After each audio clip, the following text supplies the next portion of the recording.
राधे राधे दोस्तों, मैं रेशु एक नई कहानी लेकर आई हूँ। शाम को आते हुए राशन लेते आना। और हाँ, मुन्ना के स्कूल में फीस भरनी है, उसके लिए पैसे देते जाओ।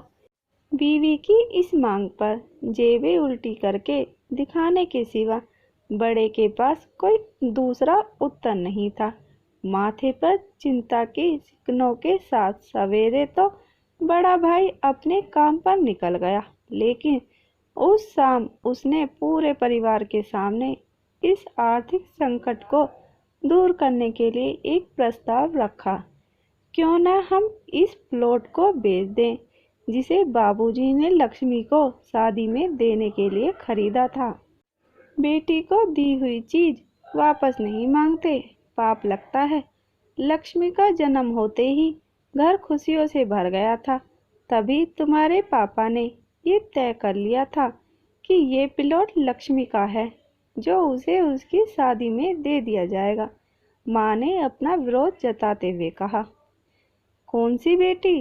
वो बेटी जो प्रेम विवाह कर घर की इज्जत को खाक में मिलाकर गई और पिताजी की अंतिम यात्रा में भी ना शामिल हुई। बड़े ने टोंट मारते हुए कहा। मेरा मुंह मत खुलवाओ। यहाँ कौन नहीं जानता कि लक्ष्मी को उस दिन गली के नाके से ही लौटा दिया गया था और उससे अपने पिता से आखिरी बार मिलने का हक भी छीन लिया गया था। माँ ने बेटी का पक्ष लेते हुए कहा। माँ के इस बार से दोनों बेटे चुप हो गए।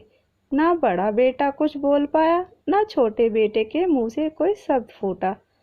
थोड़ी देर की शांति के बाद छोटा भाई बोला, प्लॉट बेच तो देंगे, पर क्या लक्ष्मी कागजात पर दस्तखत करेगी? मुझे नहीं लगता वो हमारा भला सोच भी सकती है।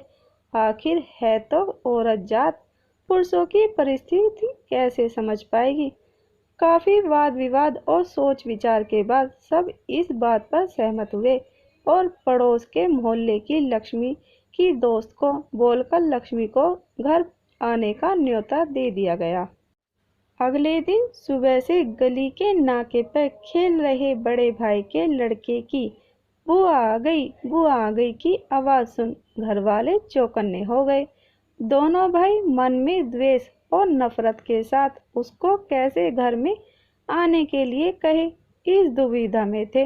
वो कहते हैं ना, जरूरत के वक्त गधे को भी बाप बनाना पड़ता है। उसी कहावत के हिसाब से दोनों भाई बहन से बात करने के लिए तैयार हुए।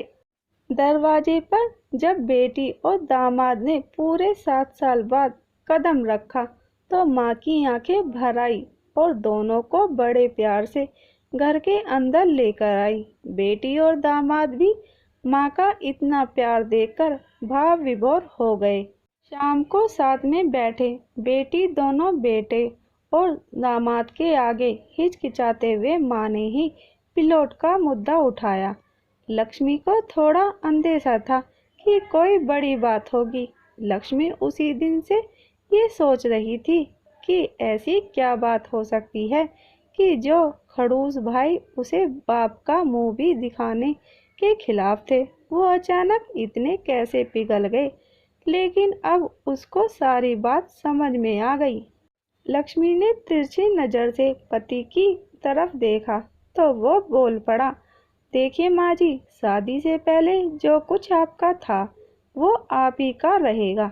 ना उस पर मेरा या लक्ष्मी का कोई हक था, ना है, ना भविष्य में हम मांगेंगे। इसलिए आप निश्चिंत होकर इस प्लॉट के साथ जो करना है कीजिए। आप जहाँ कहेंगे हम वहाँ साइन कर देंगे।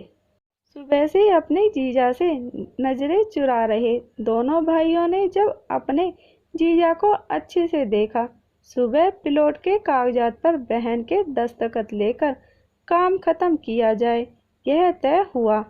सब इस मीटिंग को खत्म कर उठ ही रहे थे कि टीवी पर अनाउंसमेंट हुआ कि आने वाले 21 दिनों तक देश में लॉकडाउन लगाया जा रहा है।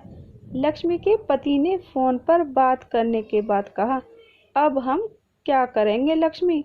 कल की बस भी रद्द हो गई है और 21 दिनों तक कोई बस नहीं है। हम तो फंस गए। इस खबर से दोनों भाई बहुत निराश हो गए, क्योंकि एक तो उनकी आमदनी कम थी और दो लोगों का और खाने पीने का बोझा बढ़ गया था। लेकिन माँ अंदर ही अंदर खुश थी, क्योंकि इतने बरसों बाद घर वापस लौटी बेटी इसी बहाने कुछ दिन आराम से उसके साथ रह पाएगी। दोनों भाई छुटक सब्जी और फल बेचा करते थे। कुछ दिनों में ही लॉकडाउन के चलते और कोरोना वायरस के चलते लोगों ने उनसे सब्जियां और फल खरीदने बंद कर दिए। पहले से खराब उनकी आर्थिक स्थिति और ज्यादा खराब होने लगी और वह मन ही मन लक्ष्मी के कदमों को अशुभ मानने लगे। बहन और जीजाजी से उनकी यह हालत छुपी नहीं थी। लक्ष्मी के कहने पर उसके पति ने दोनों भाइयों की सब्जी और फल की रेडियो पर लोहे की रोड और जालियां फिट कर दी। बाजार जाकर दोनों के लिए कैप, हाथों के दस्ताने और थोक के भाव से सब्जी और फल खरीद लाए।